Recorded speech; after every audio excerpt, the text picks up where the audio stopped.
त्यांचे सरळ चालणारे रोग असतात. आमची भानगड अशी असते की जे कायद्यात बसत नाही ते कायद्यात कसं बसवायचं याच्यासाठी आमची सगळी शक्ती खर्च होते. त्यामुळं आम्हाला काय वाचता येत नाही. तेव्हा एक तर राजकारण सोडलं पाहिजे.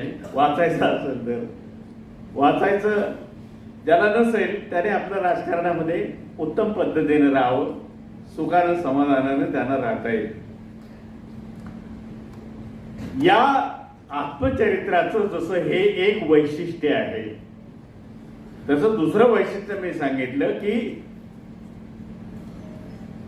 सरकारचे जे निर्णय आहेत हे सरकारला निर्णय घेण्यासाठी भाग पाडणारी जी यंत्रणा असते मधली सगळी, ती असते या अधिकाऱ्यांची. या अधिकारी नसतील तर सरकारला काय